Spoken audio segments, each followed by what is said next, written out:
दोस्तों डॉलर को वेपनाइज करना अमेरिका को भारी पड़ता हुआ दिख रहा है। दोस्तों अगर आप 2024 की बात करें तो एक बड़ा ही इंटरेस्टिंग न्यूज अभी आया है, जिसके अनुसार भारत वो अर्थव्यवस्था बन के उभरा है जो कि दुनिया का सबसे बड़ा gold buyer for the year 2024 है। अक्टूबर महीने में ही भारत ने 27 टन सोना खरीदा है। दोस्तों आप देख सकते हैं वर्ल्ड गोल्ड काउंसिल ने ये रिपोर्ट निकाला है और 5 दिसंबर 2024 को ये न्यूज आई है। दरअसल अक्टूबर तक जो भी गोल्ड है उसके स्टैटिस्टिक्स पे ये पूरा का पूरा न्यूज आया है। पर दोस्तों जानने वाली बात यह है, अगर आप पश्चिमी थिंक टैंक जैसे कि अटलांटिक काउंसिल की बात करें, जो कि काफी गहरा कनेक्शन रखती है अमेरिकन इस्टेब्लिशमेंट से, तो उनकी नजर तो जून से ही बनी हुई है इस पे। वो कह रहे हैं आखिरकार भारत इतना सोना क्यों खरीद रहा है, हम लोगों को सोचना चाहिए। उनके दोस्तों कान खड़े हो चुके हैं। इंडिया जिस प्रकार से सोना खरीद रहा है वो जानना चाह रहे हैं क्या कारण है। दोस्तों अगर आप गोल्ड रिजर्व्स बाय कंट्री देखें तो 2024 का डेटा यदि आप देखेंगे तो इंडिया से बड़ा गोल्ड बायर दुनिया में कोई नहीं है। अगर आप परसेंट टर्म्स में देखें कि टोटल फॉरेन एक्सचेंज रिजर्व्स किसी भी देश का कितना है, उसका परसेंट में कितना गोल्ड से है, तो वो भारत का करीबन 10% है। चीन के जो आंकड़ा आता है दोस्तों ये उससे 2 गुना, करीबन करीब 2 गुना या उससे भी अधिक आपको ये देखने मिल रहा है, क्योंकि चाइना का ये नंबर करीबन 4.5% होता है। दोस्तों ये बहुत कुछ बता रहा है। क्या है ये जो अटलांटिक काउंसिल भी इससे इतना परेशान है? आइए जरा इसी पर चर्चा करते हैं कि आखिरकार इंडिया का राइजिंग गोल्ड रिजर्व्स क्या इंडिकेट करता है। पर इससे पहले आगे बढ़े, आप लोगों के लिए बहुत जरूरी अनाउंसमेंट है।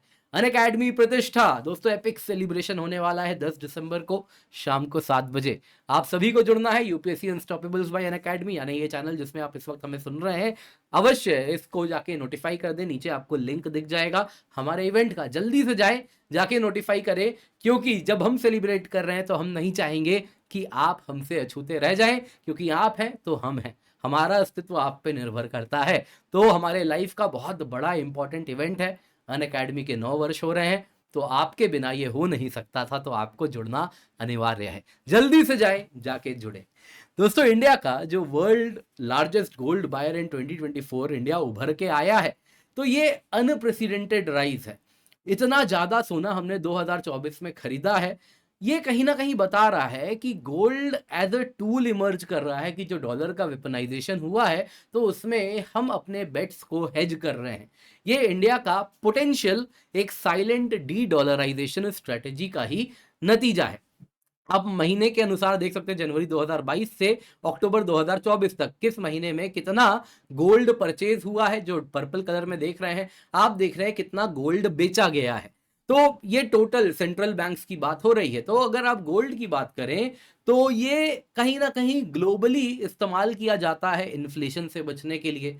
तो गोल्ड को, रिजर्व्स को बढ़ाया जाता है जब भी जियोपॉलिटिकल रिस्क होते हैं, करेंसी वोलेटिलिटी से बचना होता है, तो gold as a reserve increase किया जाता है। 2024 की बात करें तो सेंट्रल बैंक ने जो टोटल गोल्ड बाई किया जनवरी से अक्टूबर 2024 के बीच में, ये आंकड़ा आता है 694 टन। यही आरबीआई इसे लीड करता है। अकेला आरबीआई ने 77 टन इस बीच में खरीदा है, 2023 की तुलना में 5 गुना अधिक है। इमर्जिंग मार्केट का डोमिनेंस है। भारत, तुर्की, पोलैंड जो नेट ग्लोबल गोल्ड परचेज है, नेट परचेज यानी बेचना खरीदना दोनों को फाइनली सेटल करके, उसका 60% अकेला इंडिया, तुर्की और पोलैंड मीट कर दे रहे हैं। दोस्तों यहां पे जानना होगा कि इंडिया दुनिया का बिगेस्ट गोल्ड बायर है। अक्टूबर महीने में अकेले भारत ने 27 टन सोना खरीदा है और इसके साथ भारत का जो गोल्ड रिजर्व है वो 882 टन हो गया है। दोस्तों लार्जेस्ट परचेज हुआ है गोल्ड का 2024 में भारत के द्वारा। आप जितने भी G20 नेशंस देख लें, जिसमें चाइना हो, रशिया हो, सबसे ज्यादा। दोस्तों यहां पे इतना ही नहीं, एक स्ट्रेटेजिक रिपैट्रिएशन भी हुआ है। आपको याद होगा सोना जो हम बैंक ऑफ इंग्लैंड के लॉकर में रखा करते थे, वो करीबन वहां से 214 टन सोना हम वापस लाए हैं इसी साल में। 510 टन सोना आज डोमेस्टिकली हम होल्ड करते हैं, जो कि हमारे टोटल गोल्ड रिजर्व्स का करीबन 60% है। बाकी 40% भी लग रहा है, उसका एक बड़ा हिस्सा हम जल्दी वापस लाएंगे बैंक ऑफ इंग्लैंड से। दोस्तों यहां पे जानना होगा, अगर आप देखें ना तो सेंट्रल बैंक जिस प्रकार से सोना खरीद रहे हैं, आप देख सकते हैं इंडिया है, फिर तुर्की है, फिर पोलैंड है, चाइना है, लेकिन चाइना से इंडिया बहुत आगे है। फिर अजरबैजान है, फिर चेक रिपब्लिक है, हंगरी है, इराक है, गाना है, कतर है, सर्बिया है, रशिया भी है। आप इसमें एक भी वेस्टर्न कंट्री नहीं देखेंगे क्योंकि उनके पास ऑलरेडी बहुत गोल्ड है। वो काफ़ी ज़्यादा गोल्ड ओन करते हैं। उनका जो टोटल फॉरेन एक्सचेंज रिजर्व है, उसमें अगर आप जर्मनी की बात करें, वैसे ही बाकी देशों की बात करें, तो 50%, 60%, 70% तक आपको सोना से ही उनका फॉरेन एक्सचेंज रिजर्व देखने मिलता है। अब दोस्तों इसमें देखने वाली बात यह है कि स्पेन, पोर्टुगल, फ्रांस, इनका कॉलोनियल वेल्थ बहुत है। जो कॉलोनियल एरा में इन्होंने सोना लूटा है, वो बहुत ज़्यादा अभी भी इनके पास एज इट इज़ दिखता है। तो इसीलिए जो गोल्ड एडिशन हो रहा है, ये इमर्जिंग इकोनॉमीज के द्वारा ही आपको अधिकतम देखने मिलता है। बाकी ये डेवलप्ड कंट्रीज जो कि चुराए हुए वेल्थ पे चल रहे थे, वो चुराया हुआ वेल्थ कब तक चलेगा? अब उनके पास खाने को दाने नहीं, तो कहाँ से सोना खरीदेंगे? वो भी बात है, ऑलरेडी उनके पास सोना भी है। खाने को दाना तो खैर थोड़ा ज़्यादा हो गया, लेकिन हाँ, उनकी जो हालत है, अगर आप पिग्स इकॉनमी देख लीजिए, पोर्तुगल, इटली, ग्रीस, तो इनके हालत उतने अच्छे नहीं है। तो कॉलोनियल वेल्थ जो है पोर्तुगल के पास, स्पेन के पास, वो उसी पर चल रहे हैं। खैर मुद्दे पे आते हैं। अगर आप इंडिया की बात करें, तो हम गोल्ड रिजर्व तेजी से ऐड कर रहे हैं। कारण है, आरबीआई के गवर्नर ने ही एक स्टेटमेंट दिया था, शक्तिकांत दास जी ने। उन्होंने कहा था कि जब भी अनसर्टेनिटी होता है, तो गोल्ड सेफ हेवन बन के उभरता है। यही कारण है, तुर्की हो गया, पोलैंड हो गया, वो भी गोल्ड रिजर्व्स बढ़ा रहे हैं। दोस्तों गोल्ड एक डाइवर्सिफिकेशन का काम करता है। जब भी करेंसीज की वोलेटिलिटी होती है, तो मालूम है सोना एक सेफ एसेट है, इसमें आप निवेश करके रख सकते हैं। वैसे ही अगर आप देखें तो इन्फ्लेशन भी कंट्रोल करना है, तो गोल्ड अगर रिजर्व में है, तो करेंसी फ्लक्चुएशन वगैरह भी स्टेबलाइज हो जाता है। ग्लोबल इन्फ्लेशन हो रहा है, तो उसको भी अगर हेज करना है, तो सोना काम आता है। लेकिन सबसे इंपॉर्टेंट है जियोपॉलिटिकल रिस्क। जो यूक्रेन वॉर हो रहा है, उसके क्या आउटकम होने वाले हैं। करेंसी मोबिलाइजेशन, जिस प्रकार से रशिया का डॉलर रिजर्व टारगेट किया गया, उसके बाद दुनिया को भरोसा खत्म हो रहा है ये American and western economic system पे। कब किसको वेपनाइज कर दिया जाए, कब किसको स्विफ्ट से बाहर निकाल दिया जाए, कब किसके एसेट्स फ्रीज कर दिए जाएं, तो वो भरोसा खत्म हो रहा है। नतीजन जो फॉरेन एक्सचेंज रिजर्व्स में डॉलर का रेशियो है, वो अब कम होता जा रहा है। डॉलर वेपनाइजेशन की अगर हम बात करें, तो भारत भी इसको देख रहा है। यूक्रेन वॉर हुआ है, रशिया के रिजर्व्स इमोबिलाइज हो गए हैं, जिस वजह से डॉलर रिलायबिलिटी पे भरोसा कम हुआ है। और इसी में इंडिया ने डॉलर पे अपना डिपेंडेंस कम करने के लिए गोल्ड रिजर्व्स तेजी से बढ़ाए हैं। वैसे ही अगर आप देखें, तो इसके साथ हम कहीं ना कहीं ग्लोबल जियोपॉलिटिकल रीअलाइनमेंट्स जो हो रहे हैं, उसमें बहुत जरूरी है कि अपने आप को हम प्रोटेक्टेड रखें। तो इसमें डॉलर का बड़ा रोल है। Dollar global foreign exchange reserve में 70% से करीबन 15 साल पहले जो हुआ करता था, गिर के आज 59% पे आ गया है। वहीं इंडिया का जो शेयर है गोल्ड में, in terms of total foreign exchange reserve जो हमारे हैं, उसमें गोल्ड आज करीबन 10% है, 9.8% है। ये एमंग द G20 कंट्रीज, उनमें जो एशियन कंट्रीज हैं, उनमें ये हाईएस्ट है। अगेन मैं वो वेस्टर्न कंट्रीज की बात नहीं कर रहा जो G20 में, जैसे जर्मनी हो गया, फ्रांस हो गया, जिनके पास कॉलोनियल गोल्ड बहुत है उनके सेंट्रल बैंक्स के द्वारा। दोस्तों चाइना के पास अगर आप गोल्ड देखें एज परसेंट ऑफ फॉरेक्स, तो वो 4.64% है। अब दोस्तों परसेंटेज में आप केवल मेजर इकोनॉमीज को कंसिडर कीजिए। अगर आप पाकिस्तान की बात करें, तो मैं डेटा देख रहा था, उनके पास भी 25 से 35% के बीच में gold as percent of forex रहता है।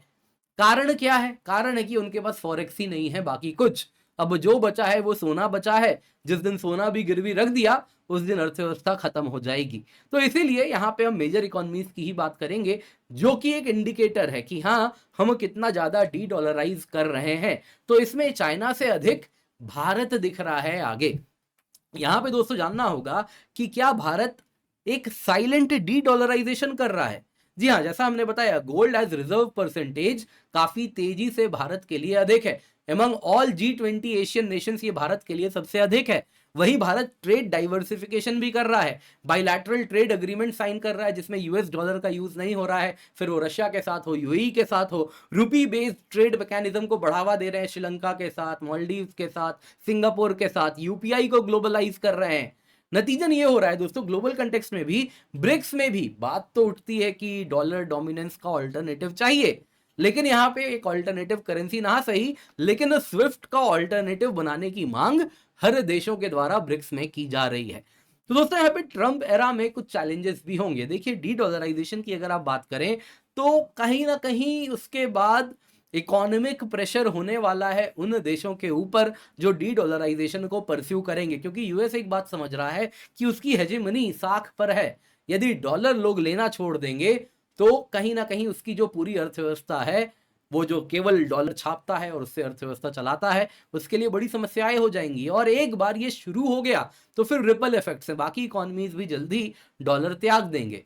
जैसा हमने एक बार एक वीडियो में कवर किया था, 10 साल में इससे पहले जो reserve currency, global reserve currency British pound था, वो हटना और डॉलर को आना, ये पूरा प्रोसेस केवल 10 साल में हो गया था। तो 10 साल में चीजें बदल सकती हैं। ट्रंप की बात करें तो वो इसीलिए स्पेशली क्लियरली कह चुके हैं, यदि ब्रिक्स करेंसी बनाने की बात होगी तो 100% टैरिफ लगेगा, क्योंकि ये रेड लाइन पार करना हो गया। जहां तक बात है भारत की, हम हमेशा से रिलक्टेंट रहे हैं ब्रिक्स करेंसी को लेकर, क्योंकि हम जानते हैं इस वक्त चाइनीज इकोनॉमी बहुत ज्यादा डोमिनेंट है। तो यदि हम ब्रिक्स करेंसी बनाएंगे तो वो युआन के ही ग्लोबलाइजेशन का बैकडोर होगा। तो इस वजह से इंडिया रिलक्टेंट रहा है, लेकिन इंडिया साइलेंटली तैयार कर रहा है। जो आंकड़े आपको दिख रहे हैं वो यही बता रहा है, गोल्ड रिजर्व को बढ़ाना, लोकल करेंसीज में ट्रेड करना, स्विफ्ट को अल्टरनेटिव बनाना, यानी कि हम एक साइलेंट डी डॉलराइजेशन कर रहे हैं, जिससे ट्रंप को भी समस्या नहीं है। ट्रंप को समस्या है कि ऑन दी फेस मत कीजिए, एक अलग करेंसी मत बनाइए, वो एक रेड लाइन है। बाकी हाँ, लोकल ट्रेड हम लोकल करेंसी में करते हैं, इससे किसी को कोई समस्या नहीं है और हम उसी तरफ आगे भी बढ़ रहे हैं। तो यही एक पूरा का पूरा अगर आप देखें तो इसमें उभरता हुआ दिख रहा है। आप क्या कहेंगे कमेंट में अवश्य बताइएगा। आपके लिए आज का सवाल है, क्या प्राइमरी रीजन है रिजर्व बैंक ऑफ इंडिया का कि वो इतना तेजी से गोल्ड रिजर्व 2024 में बढ़ा रहे हैं? ए, डोमेस्टिक गोल्ड प्राइसेस को स्टेबलाइज करने के लिए, बी, फॉरेन करेंसी एसेट्स को डाइवर्सिफाई करना और यूएस डॉलर पे निर्भरता कुछ कम करना, C, large scale industrial gold usages को सपोर्ट करना, या D, public demand gold jewellery की बहुत बढ़ गई है उसको मीट करना। आप अपना आंसर कमेंट करके अवश्य बताएं। बाकी याद रखिएगा, अनअकैडमी प्रतिष्ठा 10 दिसंबर शाम को 7 बजे आप सभी को जुड़ना है। इसी चैनल पे नीचे लिंक है, जरूर जुड़िए, पिंड कमेंट में आपको मिल जाएगा, जाके लाइक करें, नोटिफाई मी बटन अवश्य दबाइएगा। बाकी आपके सारे ही समस्याओं का समाधान अनअकैडमी में आपको मिल रहा है। फुल सिलेबस कवरेज है, डेली एमसीक्यूज हैं, आंसर राइटिंग प्रैक्टिस है, रिवीजन के लिए डेडिकेटेड बैचेस हैं, अपडेटेड करंट अफेयर्स है, लाइव क्लासेस हैं टॉप एजुकेटर्स के द्वारा, हर क्लास के बाद हैंडआउट मिल रहा है। तो मेक श्योर आप इसमें अवश्य जुड़ जाएं। दोस्तों कई बैचेस हैं, इंग्लिश में है, हिंदी में है, आप अवश्य जुड़ सकते हैं। Use the code KC10, optional batches भी आपके लिए हम लाए हैं। मेक श्योर आप इसके साथ जुड़ रहे हैं। KC10 कोड का इस्तेमाल करें फॉर मैक्सिमम डिस्काउंट।